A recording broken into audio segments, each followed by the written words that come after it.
DITI Kalimantan Selatan. Latar belakang: kekecewaan terhadap KMB. Belanda dan Indonesia menyepakati peleburan KNIL ke dalam Angkatan Peran Republik Indonesia (APRIS). KNIL merupakan mantan musuh Republik Indonesia. Kebijakan Dara pembubaran RIS 17 Agustus 1950 melakukan seleksi ulang anggota APRI termasuk divisi ALRI, nyatanya tidak meloloskan banyak anggota. Ibnu Hajar dan rekannya sesama pejuangnya pun tidak lolos seleksi. Penempatan jabatan APRI, tentara Jawa yang dipindahkan ke Kalimantan Selatan mengisi jabatan penting. Kronologi: awal 1950 adalah awal kekecewaan Ibnu Hajar dan pasukannya karena tidak lolos seleksi sehingga membentuk Pasukan Kesatuan Rakyat yang Tertindas atau KRJT. Serangan pasukan tersebut berhasil menambah pasukan persenjataan. Oktober 1950, pemerintah bertindak untuk menjanjikan untuk segera menghentikan pemberontakan dan bergabung dalam APRI. Namun hal itu ditolak oleh Ibnu Hajar yang tetap diam di dalam hutan dan melakukan perang gerilya. Pada tahun 1954, Kanto Suwiryo mengkontak Ibnu Hajar hingga akhirnya Ibnu Hajar dan pasukannya menjadi bagian Negara Islam Indonesia dan Ibnu Hajar diangkat 5 tentara Islam sebagai Panglima Angkatan Perang.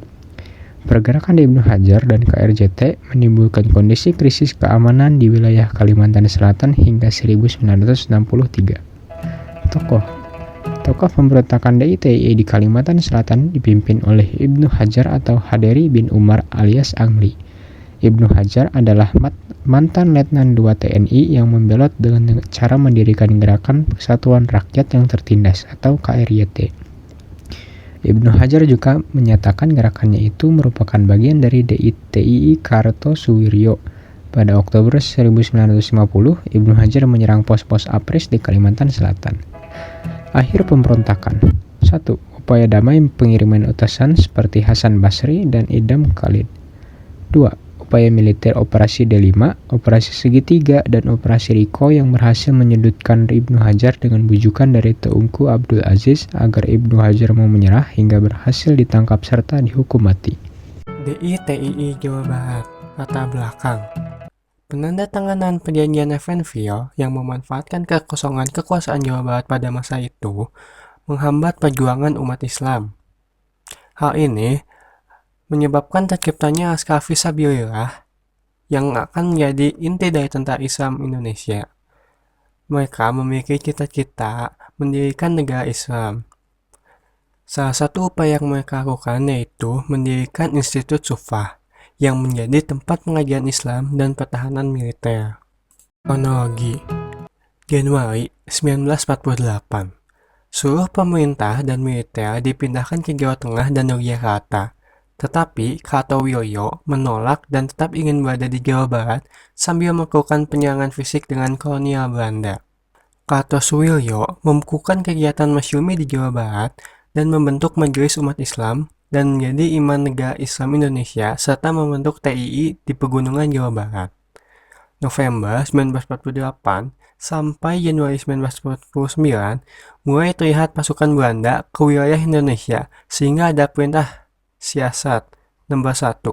Tentara menyusup ke wilayah masing-masing dan disetujui oleh pasukan Siliwangi Jawa Barat. Pada akhirnya, DITI melakukan penyerangan terhadap pasukan Siliwangi karena menilai sudah selesai pada agresi militer kedua, sehingga dianggap menjadi tentara ria. Dianggap pasukan Siliwangi menghalangi Kartosuwiryo untuk mendirikan NII. Pada 7 Agustus 1949 adalah hari proklamasi berdirinya NII. Tokoh: Kartosuwiryo. Pemimpin pemberontakan DITI di Jawa Barat adalah Sukamargi Marijan Kartosuwiryo. Ruhimat dan Kosim saat masa pergerakan nasional, Kartosuwiryo adalah tokoh pergerakan Islam Indonesia yang cukup disegani. Akhir pemberontakan: 1. Adanya operasi yang dinamakan Pagar Betis karena pasukan TNI mengepung basis-basis pemberontakan DITI sehingga membatasi ruang gerak mereka. Akhirnya, pada 4 Juni 1962, Kartosuwiryo berhasil ditangkap di Gunung Geber. Tertangkapnya Kartosuwiryo ini mengakhiri pemberontakan DITII di Jawa Barat. 2. Berdamai dengan diplomasi Natsir dan militer dengan operasi Baga Betis dan Bharatayuda. Nah, jadi sekarang kita bakal bahas tentang perbandingan nih teman-teman.